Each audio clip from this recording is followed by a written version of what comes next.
Good morning, everybody. Welcome to the shop. Today, we're going to be beginning our workbench build here. I know it's been a long time coming, a lot of promises made, but right now, I'm cutting the legs here for the workbench legs and the blanks for them to be glued up, so come on, join us.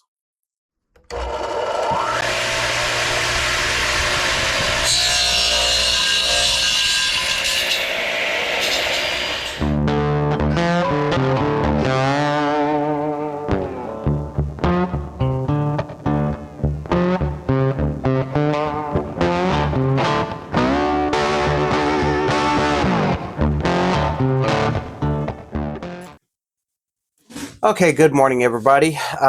Here in the shop here, as you can see, a little bit of breath. It's still a little bit cold here in the shop. Got the heater running. I'm actually kind of super excited to start this workbench build. Back in the early 90s, as you may have heard me mention, I built a workbench. Back then, I did not have the radio tools. I did not have a radio arm saw. I did not have a compound miter saw. Only thing I had was basically four tools, and that was a tape measure, a speed square, a circular saw, and a cordless drill. And I actually built this workbench and was actually kind of proud of it. It actually turned out quite nice, especially if you take your time. You could do this here with the minimalist tools.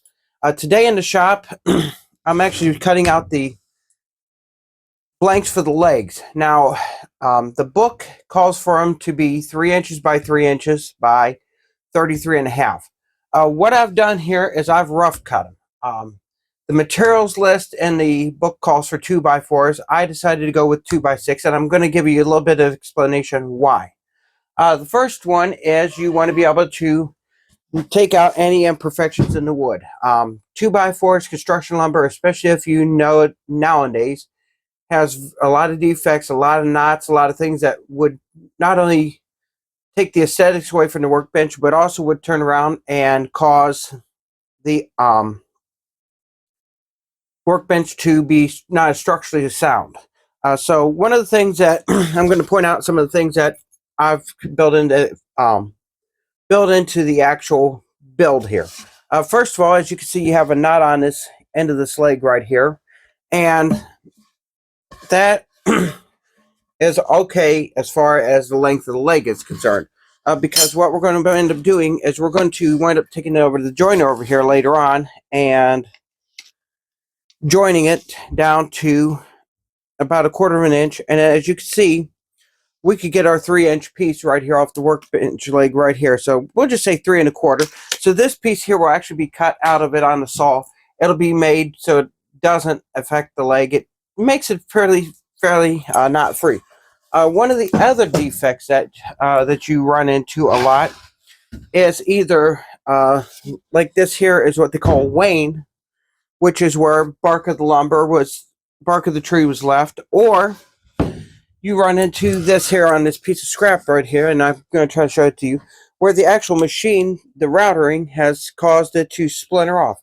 This is things that you want to account for when you're making the lumber. So that's the reason I decided to go with 2x6 instead of 2x4s. Here's another scrap piece that I set up. Was doing setup pieces. The nice part about this build is you get a lot of scrap. You can test your builds, test your setups, even before you wind up with working on your workbench. As you can see, I jointed this edge of the 2x4 versus the round, and this is basically what we're going to be doing. We're going to be joining the edges, ripping them down, making it the final length. One of the things that we're going to be doing in this video is I'm going to show you how to do things with the joiner, how to make things work, how to basically get everything rough cut. I've cut them to 34.5 inches in height. The book calls them for 33.5. The reason being is we're going to, once we get them glued together, we get them lined up, we're going to cut them to the finished length. That way they're all equal, they're all perfectly symmetrical, and the leg itself is then ready to be assembled into the leg assembly. One of the things that you're going to need 3 2x6s. And the reason being is 4 of these here 2x6s is going to make 2 legs.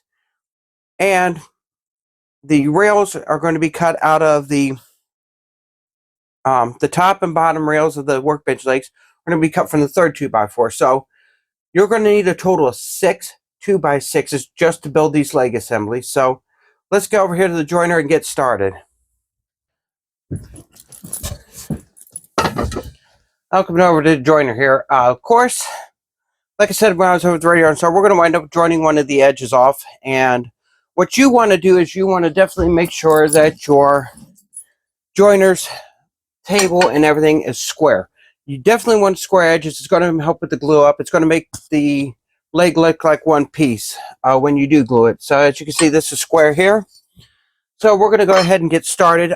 One of the things I want to talk about is being safe with the joiner.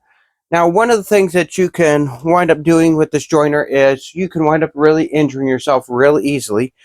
Number one, because it's simple to do. It's something I've seen guys take their joiners and hang their hands over the edge like this. The problem with this here, while we got enough pieces of board to we wouldn't even touch the guard, it still could wind up you're not focusing, you're not paying attention, and the next thing you know, you wind up with your finger draping in, and you wind up nicking your blades with your hands. So with that, I'm going to go ahead and grab this push block off the table saw here, and we're going to use this to hold it against the fence, making it a safer feed for everybody. Now, I can rest my hand on top of this because my hand's going to be partly on this fence, partly on the piece of wood, and I'm going to hold it against the fence, keeping everything above this guard here. So let's go ahead and get started.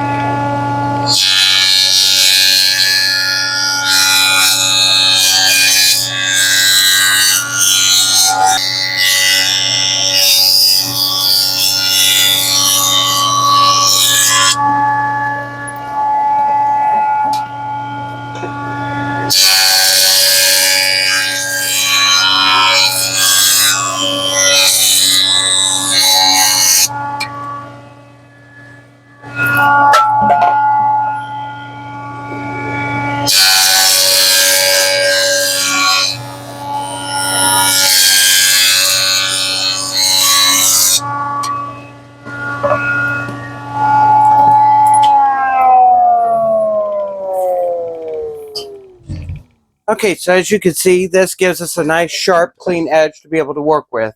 We're going to take this over to our table saw later on, and we're actually going to rip this down to almost final width. Now, the reason I don't say final width is because you're going to wind up sanding this thing, you're going to wind up gluing it together, you're going to possibly wind up with some slippage from the glue or whatever that you're working with, and it's going to cause the workbench to be slightly out of camber, so you want to account for that.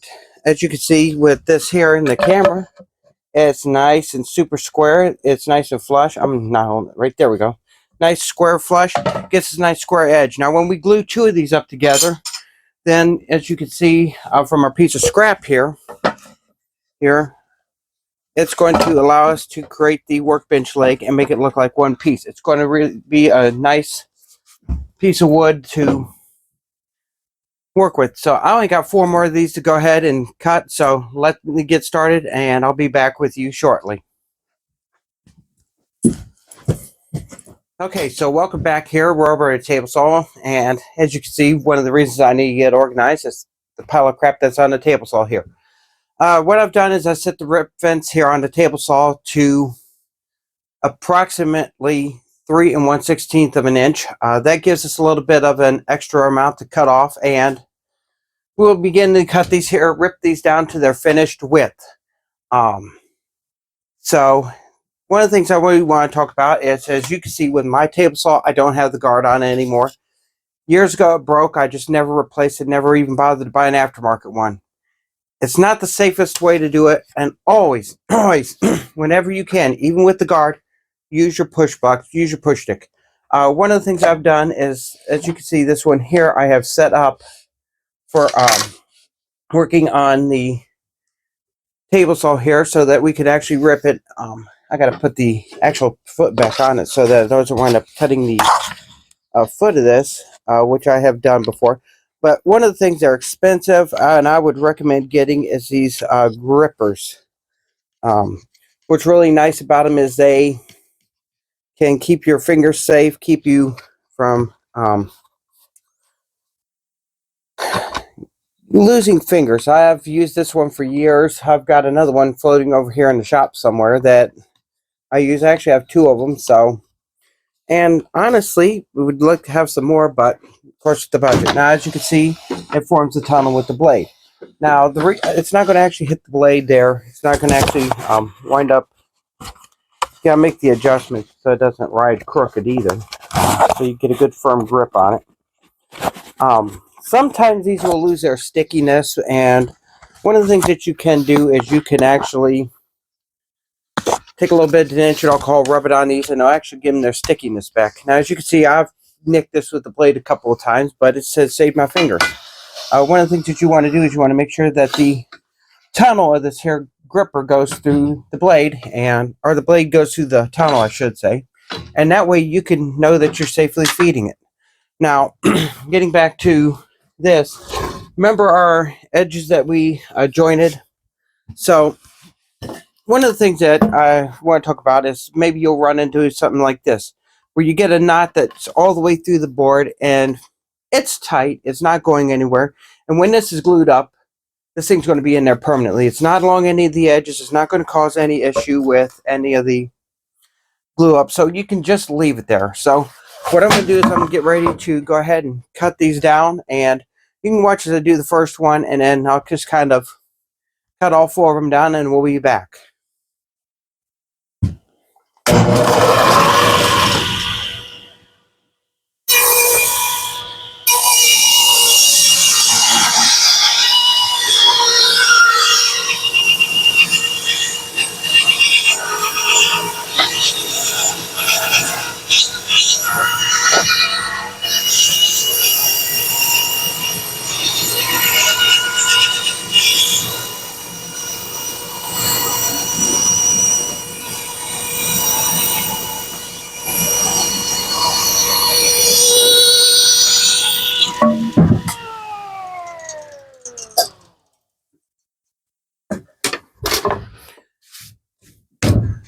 Okay, so now as you can see, we have a pair of workbench legs.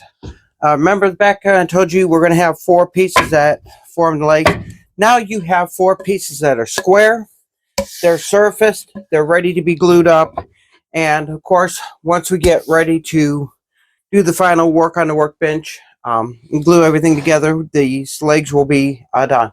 The next episode, I will be covering what we're going to do with the drawboard joinery, laying out the tenons and the bridle joint for the top joint, and of course, some of the other stuff. Later on this week, Workshop Wednesday, I'm going to actually cover laying out and cutting out the top and bottom rails for this here workbench build. So next shop Saturday, we're going to be working on the legs, mortising them up, gluing them up, getting them ready to go. We're going to Workshop Wednesday. We're going to cover the rails and the top and bottom rails for this workbench build. And as always, thanks for spending time with me here in the shop. Stay healthy, stay blessed, and I'll catch you later on.